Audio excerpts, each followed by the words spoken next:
Assalamualaikum. Welcome to the Estimating and Costing of Civil Engineering Projects. आज के lesson में हम एस्टिमेट ऑफ ई वाल पढ़ेंगे। इससे पहले हमने एस्टिमेट ऑफ आई वाल, एल वाल, टी वाल और एफ वाल पढ़ा। इस लेक्चर में हम एस्टिमेट ऑफ ई वाल पढ़ेंगे। ई वाल भी एफ वाल की तरह ही होती है, लेकिन इसमें थोड़ा डिफरेंस होता है और प्रोसीजर ऑफ कैलकुलेशन तकरीबन सेम वैसे होता है। तो ये हमारे पास ई वाल का प्लान है। लेफ्ट साइड पे हमें ई वाल का क्रॉस सेक्शन नज़र आ रहा है। इसको हमने नंबर ऑफ वाल्स में स्प्लिट कर लिया इस तरह। तो आप देखेंगे कि ये हमारे पास आई वाल हो गई और ये हमारे पास 3 साइड्स वाल हो गई। एफ वाल में हमारे पास 2 साइड वाल थी, ई वाल में हमारे पास 3 साइड वाल हो जाएंगी। लेकिन इसमें आप देखेंगे कि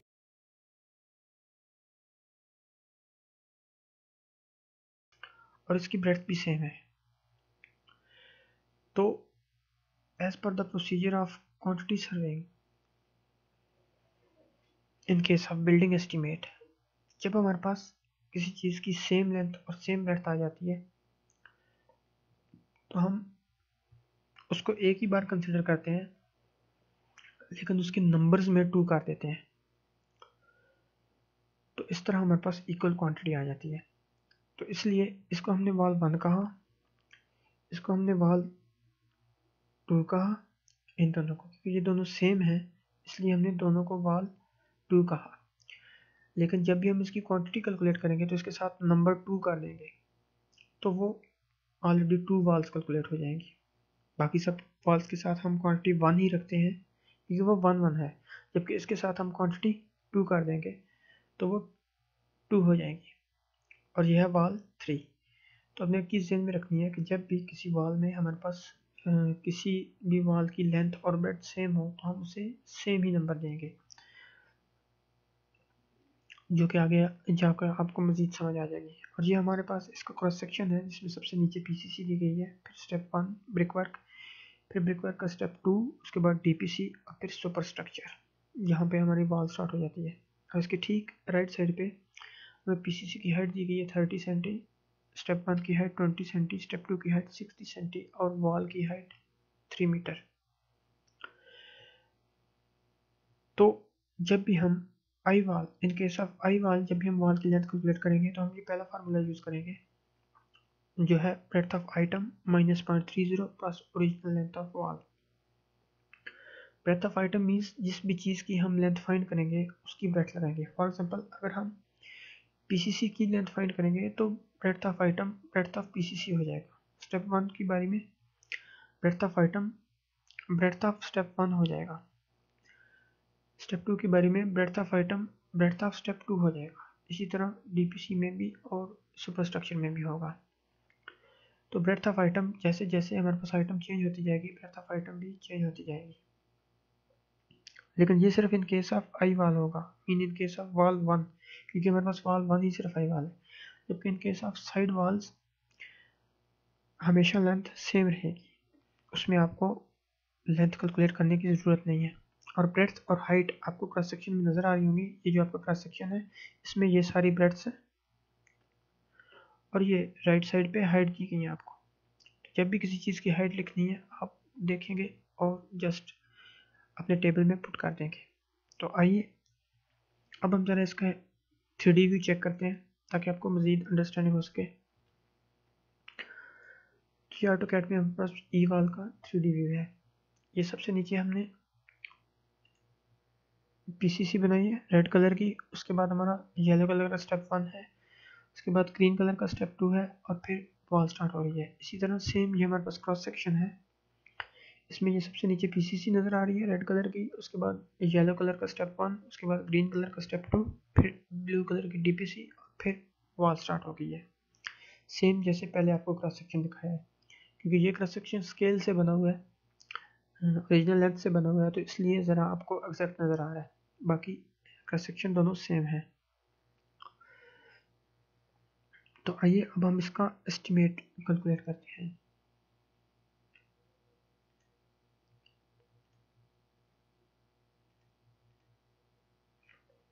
तो सबसे पहले हम इसकी एक्सकेवेशन कैलकुलेट करेंगे। तो एक्सकेवेशन ऑफ वाल 1 आएगा। तो जब भी हम आई वाल लेते हैं, वाल 1 क्योंकि हमारी आई वाल है, तो इसमें वही फार्मूला लगेगा, breadth of item minus breadth of वाल प्लस लेंथ ऑफ वाल। तो ब्रेड्थ ऑफ आइटम क्योंकि हम एक्सकेवेशन ले रहे हैं, तो एक्सकेवेशन की बारी में हम हमेशा ब्रेड्थ पीसीसी की लेते हैं, क्योंकि जितनी जगह पे पीसीसी आती है उतनी जगह पे ही हम एक्सकेवेशन करते हैं। तो इसलिए एक्सकेवेशन के लिए ब्रेड्थ पीसीसी की ली जाती है, जो कि 0.8 है। तो breadth of item breadth of PCC 0.8 आ जाएगी, माइनस 0.3 फार्मूले का है, और प्लस ओरिजिनल लेंथ ऑफ वाल। तो वाल 1 की लेंथ हमारे पास 6 है, जैसे कि आप पीछे चेक कर सकते हैं। ये ब्रेड्थ ऑफ आइटम जो ब्रेड्थ ऑफ पीसीसी है 0.80 है, और इसकी लेंथ 6 है। ये 80 सेंटी लिखा हुआ है, डिवाइड 100 करेंगे तो 0.80 मीटर में आ जाएगा। तो इसको जब हम कैलकुलेट करेंगे तो ये हमारे पास 6.50 आ जाएगा। उसके पास ब्रेड्थ 0.80 है, जो कि हमको सेक्शन में नज़र आ रही है, और हाइट, क्योंकि एक्सकेवेशन की हाइट हम हमेशा ग्राउंड लेवल तक लेते हैं। तो हम चेक करते हैं ग्राउंड लेवल कहाँ पे है। ग्राउंड लेवल हमें यहाँ पे दिया गया है, बॉटम से लेके यहाँ तक। तो बॉटम से यहाँ तक हाइट बनती है 30 + 20 = 50। तो ये 0.50 मीटर आ जाएगा। ये हमने रिमार्क्स में बताया गया है कि 0.3 + 0.2 तो ये 0.50, तीनों को मल्टीप्लाई करेंगे तो ये क्वांटिटी आ जाएगी। तो ये थी वाल 1 का प्रोसीजर। वाल 1 क्योंकि हमारे पास आई वाल थी, इसलिए हमने इस पर आई वाल का फार्मूला लगाया। वाल 2 और वाल 3 साइड वाल्स हैं, इसलिए इनकी लेंथ सेम रहेगी। वाल 1 हमारे पास एक ही थी, इसलिए इसका नंबर 1 रखा। वाल 3 भी हमारे पास एक है, इसलिए इसका नंबर 1 रखा है। जबकि वाल 2 हमारे पास 2 है, जैसे कि मैंने पहले आपको एक्सप्लेन किया कि सेम लेंथ और ब्रेड्थ की 2 वाल्स हैं, तो इसलिए इधर 2 कर दिया हमने। तो इस तरह एक वाल की क्वांटिटी में दोनों की कैलकुलेट हो जाएगी। तो क्योंकि ये दोनों साइड्स वाल है, लिहाजा इनकी लेंथ 3 और 2 सेम रहेगी। जैसे कि आप यहाँ पे देख सकते हैं, इसकी लेंथ 3 है और इसकी 2। ब्रेड्थ वही रहेगी क्योंकि सेम क्रॉस सेक्शन है, हाइट भी वही रहेगी ग्राउंड लेवल तक क्योंकि सेम क्रॉस सेक्शन है। तो तीनों को मल्टीप्लाई करेंगे और ऐड कर देंगे तो ये टोटल हमारे पास एक्सकेवेशन की क्वांटिटी आ जाएगी। उसके बाद हम कंक्रीट पे आ जाते हैं, पीसीसी। तो पीसीसी की लेंथ और एक्सकेवेशन की लेंथ हमेशा सेम होती है, इसलिए जो यहाँ पर तीनों की लेंथ आएगी वही यहाँ पर भी आएगी। इसकी ब्रेड्थ भी सेम होती है क्योंकि एक्सकेवेशन में हमने पीसीसी की ही ब्रेड्थ ली होती है, इसलिए वही ब्रेड्थ यहाँ पे भी आएगी। जबकि हाइट डिफरेंस हो जाती है क्योंकि एक्सकेवेशन की हाइट हम ग्राउंड लेवल तक लेते हैं, जबकि पीसीसी की हाइट उसकी राइट साइड पे दी गई होती है। ये आप देखें, ये पीसीसी है और इसके ये राइट पे 30 सेंटी इसकी हाइट दी गई है, तो इसलिए हम इसकी हाइट की जगह 0.30 पुट कर दिया। तीनों के लिए एक ही क्रॉस सेक्शन है, तो तीनों की हाइट सेम रहेगी। तीनों को मल्टीप्लाई करेंगे और ऐड कर देंगे तो ये हमारे पास टोटल कंक्रीट आ जाएगी। उसके बाद हमारे पास आता है ब्रिक वर्क इन फाउंडेशन। तो ब्रिक वर्क सेम वाल 1, 2 और 3 में आएगा। तो सबसे पहले हम वाल 1 कैलकुलेट करते हैं। ब्रिक वर्क स्टेप 1 और स्टेप 2 का कैलकुलेट होगा, जैसे कि आपको क्रॉस सेक्शन में नज़र आ रहा है। ये स्टेप 1 है जिसकी ब्रेड्थ 0.5 है, ये स्टेप 2 है जिसकी ब्रेड्थ 0.40 है। तो वाल 1 क्योंकि आई वाल है तो इसी फार्मूले से हम इसकी लेंथ कैलकुलेट करेंगे। तो breadth of item breadth of step 1 के केस में, और breadth of item breadth of step 2 के केस में। तो ये आप देख सकते हैं कि जब हमने स्टेप 1 कैलकुलेट किया तो ब्रेड्थ 0.50 लगाई, क्योंकि 0.50 स्टेप 1 की ब्रेड्थ है और स्टेप 2 की ब्रेड्थ 0.40 है, तो लिहाजा हमने 0.40 लगाई। और ये 0.3 फार्मूले का और प्लस लेंथ ऑफ वाल, क्योंकि हम वाल 1 ले रहे हैं तो वाल 1 की लेंथ 6 है, लिहाजा हमने दोनों जगह पे 6 लगाई। तो जब इसको हम कैलकुलेट करेंगे तो ये हमारे पास स्टेप 1 6.2 आ जाएगा और स्टेप 2 6.10 आ जाएगा। उसके बाद हमारे पास वाल 2 आएगा। तो क्योंकि वाल 2 हमारे पास साइड वाल है, लिहाजा इसकी लेंथ हमेशा सेम रहेगी। तो ये वाल 2 की लेंथ 3 है, तो लिहाजा 3 ही रहेगी दोनों स्टेप्स में, और ब्रेड्थ वही रहेगी जो इधर है क्योंकि क्रॉस सेक्शन सेम है तीनों वाल्स का, और हाइट भी वही रहेगी। अब यहाँ पे एक वाल थी, लिहाजा हमने 1 लगाया दोनों स्टेप्स पे। यहाँ पे 2 वाल्स हैं, क्योंकि 2 वाल्स हैं, वाल 2 तो सेम डायमेंशंस की वाल्स हैं, तो इसलिए यहाँ पे 2 आएगा, इधर भी 2 आएगा, इधर भी 2 आएगा। तो वाल 3 की जगह वाल 3 भी हमारे पास साइड वाल है, तो इसकी भी लेंथ सेम रहेगी 2, और ब्रेड्थ यही 0.5 और 0.4 और हाइट भी वही रहेगी। आप पीछे प्लान में चेक कर सकते हैं, इसकी लेंथ 3 है और इसकी लेंथ 2 है। तो सबको मल्टीप्लाई करके क्वांटिटी आ जाएगी और फिर सबको ऐड करेंगे तो ये टोटल ब्रिक वर्क हमारे पास आ जाएगा फाउंडेशन में। तो ब्रिक वर्क के बाद हमारे पास आती है डीपीसी। तो आपको याद होगा कि डीपीसी में हम हमेशा डीपीसी और सुपर स्ट्रक्चर में ओरिजिनल लेंथ ऑफ वॉल लिखते हैं, क्योंकि डीपीसी में हमारे पास कोई भी स्टेप ऐड नहीं हो रहा होता। और वैसे भी जब हम फार्मूला को फॉलो करते हैं तो डीपीसी पे जाकर हमारे पास इसकी ब्रेड्थ 0.30 हो जाती है। जैसे कि ये सारी यहाँ से यहाँ तक 0.30 है ये ब्रेड्थ इसकी। तो 0.3 में से 0.3 जाएगा तो ये 0 हो जाएगा और पीछे लेंथ ही बचेगी। तो इसीलिए हम हमेशा डीपीसी के ऊपर और सुपर स्ट्रक्चर में ओरिजिनल लेंथ ही लेते हैं। तो वाल 1 की 6 होगी, वाल 2 की 3 होगी और वाल 3 की 2 और ब्रेड्थ इसकी 0.3 होगी जो आपको क्रॉस सेक्शन में नज़र आ रही है। डीपीसी में हाइट नहीं लेते क्योंकि ये स्टैंडर्ड हाइट होती है इसकी। इसको हमेशा स्क्वायर मीटर या स्क्वायर फीट में ही कैलकुलेट किया जाता है। तीनों को ऐड कर देंगे तो ये हमारी डीपीसी आ जाएगी। डीपीसी के बाद हम brick work in super structure calculate करेंगे। ये आपने याद रखना है कि ये वाल 1 थी इसलिए 1 लगाया। यहाँ पे 2 वाल्स हैं, 2 नंबर ऑफ वाल्स हैं हमारे पास, तो ये 2 लगाया। जैसे कि ये आपको प्लान में नज़र आ रहा है, ये 1 और 2 वाल हैं तो इसलिए हमने उस जगह पे 2 लगाया है।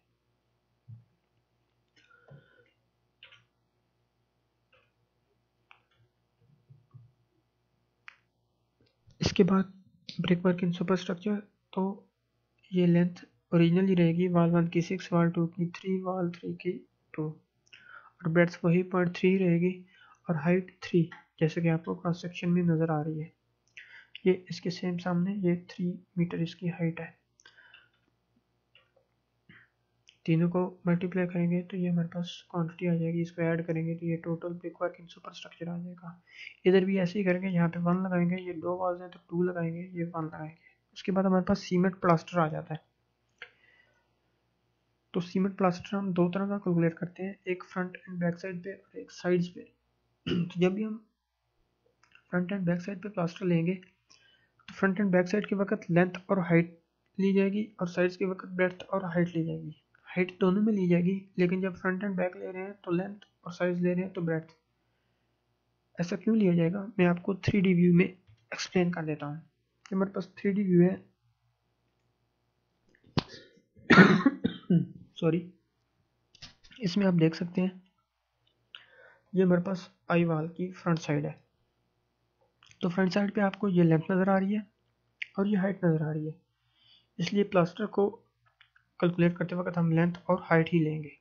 ब्रेड्थ तो इसमें नज़र नहीं आ रही, तो यहाँ पर एरिया लेने के लिए हम लेंथ और हाइट लेंगे।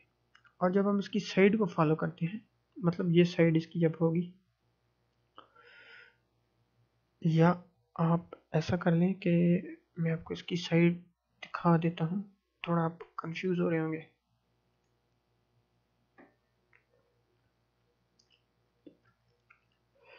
ये इसकी साइड है। सेम इसी तरह इस वाल की यहाँ पर साइड होगी। तो इसमें आप देख सकते हैं आपको सिर्फ हाइट और ब्रेड्थ नज़र आ रही है, इसमें लेंथ आपको नहीं नज़र आ रही, सिर्फ हाइट और ब्रेड्थ नज़र आ रही है। लेंथ आपको हमेशा यहाँ पे नज़र आएगी। जब ये बैक साइड या ये वाली साइड लेंगे तो यहाँ पे आपको लेंथ नज़र आएगी। तो इसलिए हम जब भी फ्रंट साइड लेते हैं तो फ्रंट एंड बैक साइड लेते हैं तो उसमें लेंथ और हाइट कंसिडर करते हैं, और जब साइड्स लेते हैं तो उसमें ब्रेड्थ और हाइट कंसिडर करते हैं। तो इसी तरह वाल 1 की जगह ओरिजिनल लेंथ ही आएगी हमारी 6, क्योंकि फ्रंट एंड बैक 2 साइड्स हैं तो 2 लगाया हमने, ये मतलब 6 आ जाएगी और ये 3 इसकी हाइट आ जाएगी। इसी तरह साइड्स में लेंथ नहीं ली जाएगी, सिर्फ ब्रेड्थ ली जाएगी और हाइट ली जाएगी। और क्योंकि 2 साइड्स हैं तो 2 ली जाएगी। जैसे कि आप पीछे प्लान में देख सकते हैं, ये आई वाल है, ये फ्रंट, ये बैक, ये 2 साइड्स, फ्रंट एंड बैक भी 2 है और साइड्स भी 2 है, जबकि दूसरी वाल में साइड एक एक है। तो इसको हम मल्टीप्लाई करेंगे तीनों को, तो ये हमारे पास स्क्वायर मीटर में इसका प्लास्टर आ जाएगा। इसी तरह वाल 2 को लेंगे तो वाल 2 में भी फ्रंट एंड बैक के लिए लेंथ इंटू हाइट। अब वाल 2 क्योंकि 2 वाल्स हैं तो फ्रंट एंड बैक साइड एक की और फ्रंट एंड बैक साइड दूसरे की, तो 4 हो जाएंगी, तो इसलिए हमने इधर 4 लगाया। तो वाल 2 की लेंथ 3 है इसलिए 3 लगाई, और हाइट 3 है तो 3, क्योंकि हाइट सबकी सेम रहेगी क्योंकि एक ही क्रॉस सेक्शन है। तो इसको मल्टीप्लाई करेंगे तो ये हमारे पास स्क्वायर मीटर आ जाएगा। अब ये वाल 2, इसकी हम साइड कैलकुलेट नहीं करेंगे क्योंकि वो हमने ऑलरेडी वाल 1 में कैलकुलेट कर लिया है, जैसे कि मैं आपको प्लान में दिखाता हूँ। जब हमने आई वाल कैलकुलेट की तो इसकी फ्रंट एंड बैक फुल ले ली, हालांकि यहाँ पर प्लास्टर नहीं आएगा क्योंकि यहाँ पे तो जॉइंट आ रहा है। तो क्योंकि हमने कैलकुलेट कर लिया था इसमें, इसलिए हम ये साइड नहीं कैलकुलेट करेंगे क्योंकि वो हमने ऑलरेडी इसमें इंक्लूड कर लिया है। तो यही साइड यहाँ पर शिफ्ट हो जाएगी, तो इसलिए इन साइडों को कैलकुलेट करने की ज़रूरत नहीं है। लिहाजा इसीलिए हमने प्लास्टर की जगह पे लिखा है इसकी साइड्स की जगह के already included side in wall 1, और यहाँ पे भी I already included in side in wall 1, क्योंकि जब हमने वॉल 1 कैलकुलेट की तो उसमें साइड्स इंक्लूड हो गई हैं, इसलिए इसमें जस्ट फ्रंट एंड बैक ही कैलकुलेट करेंगे। तो ये क्योंकि एक ही वॉल है तो फ्रंट एंड बैक 2 ही आएंगी, तो ये 2 इसकी लेंथ और 3 इसकी हाइट, दोनों को मल्टीप्लाई करेंगे तो ये इसकी क्वांटिटी आ जाएगी, ऐड करेंगे तो ये टोटल प्लास्टर आ जाएगा। और वाइट वाश के लिए हम जितना प्लास्टर होता है उतना ही वाइट वाश भी होता है। तो ये थी हमारी ई वाल। आइए मैं अब आपको बता दूं कि साइड वाल कैसे सेम रहती है उसकी लेंथ, और फार्मूले से हमारी लेंथ कैसे इंक्रीज होती रहती है। तो जो पीछे आपने वाल देखी वो ये वाइट कलर की वाल आपको नज़र आ रही है इस प्लान में, ये हमारे पास ओरिजिनल वाल है जो हमें ऊपर से नज़र आती है, जबकि बाकी की फाउंडेशन नीचे ज़मीन के अंदर होती है। तो जब हम उसे ऊपर से देखेंगे तो ये सबसे पहले हमें ये वाल नज़र आएगी वाइट वाइट पोर्शन, उसके बाद ये हमें पहला स्टेप नज़र आएगा, सॉरी सेकंड स्टेप नज़र आएगा ब्लू कलर का, उसके बाद येलो कलर का फर्स्ट स्टेप नज़र आएगा, उसके बाद रेड कलर की पीसीसी नज़र आएगी। इसी तरह ये लेफ़्ट साइड पे क्रॉस सेक्शन में आपको नज़र आ रही है ये नीचे पीसीसी सबसे नीचे, उसके बाद पहला स्टेप येलो कलर का, उसके बाद सेकंड स्टेप ग्रीन कलर का, और उसके बाद वाल। और आप ऊपर से देखेंगे तो यही व्यू नज़र आएगा आपको क्योंकि ये इसका प्लान है। अब ये क्योंकि हमने आई वाल कंसिडर की थी तो इसमें आप देख सकते हैं, इसको थोड़ा जूम करके मैं दिखाता हूँ कि ये वाइट कलर की जो ओरिजिनल वाल है वो 6 मीटर की है। जब हमने पहला स्टेप डाला ये वाला तो ये थोड़ा थोड़ा बढ़ गया, 5 इधर बढ़ गया, 5 इधर बढ़ गया, ये 30 है ये 40 हुआ, इट्स मीन कि 5 इधर बढ़ा 5 इधर बढ़ा, तो 5 इधर बढ़ा और 5 इधर बढ़ा, तो 6 के बाद 6.10 हो गया। फिर जब दूसरा स्टेप हमने डाला जिसे हम फर्स्ट स्टेप कहते हैं, तो ये 40 है ये 50 है, इट्स मीन 5 ये डाला 5 ये डाला, तो 6.10 में 5 येलो कलर इधर से डाला और 5 इधर से डाला, तो ये 6.20 हो गया। फिर ये मेरे पास स्टेप आया, तो ये 50 है यहाँ से यहाँ तक, और ये यहाँ से यहाँ तक 80 है, इट्स मीन 15 का इधर से डाला 15 का इधर से डाला, तो ये 15 इधर डाला 15 इधर डाला, तो ये 6.20 से 6.50 हो गया। तो अगर ऐसे स्टेप ऐड करके भी आप कैलकुलेट करेंगे तो यही लेंथ आएगी, फार्मूले में पुट करके भी आप करेंगे तो इसकी यही लेंथ कैलकुलेट होगी। फार्मूला आपको बताया था कि आप कॉम्प्लिकेटेड ना हो जाए, मज़ीद कॉम्प्लिकेशन आपको ना बन जाए, इसलिए आपकी आसानी के लिए बताया। और जो साइड वाला है वो सेम कैसे रहती है, जब हमने सबसे पहले आई वाल ली, ये फॉर एग्जांपल हमने पीसीसी कैलकुलेट की, तो इसको मैं वायर फ्रेम कर दूँ ताकि आपको सही समझ आ जाए। जब हमने इसकी पीसीसी कैलकुलेट की वाल 1 की, तो यहाँ तक हमने कैलकुलेट कर ली, पीछे ये पोर्शन रह गया, तो ये पोर्शन हम चेक करते हैं कितना है। ये पोर्शन आप देखेंगे ये 3 ही बचा ओरिजिनल लेंथ के जितना। अब जब ये हमने इसका स्टेप 1 कैलकुलेट किया तो यहाँ तक आई वाल में ये कैलकुलेट हो गया। बाकी का कितना बचा, यहाँ से जब हमने कैलकुलेट किया तो ये भी 3 है। और जब हम इस स्टेप पे पहुंचे तो ये जब हमने देखा यहाँ से यहाँ तक तो ये भी 3 ही है। और उसके ऊपर के स्टेप में भी यहाँ से यहाँ तक 3 ही है। इट्स मीन क्रॉस सेक्शन में जैसे ही वॉल जितना इधर से आगे बढ़ती है इतना ही इधर से अंदर आ जाती है, तो साइड वॉल की लेंथ सेम रहती है।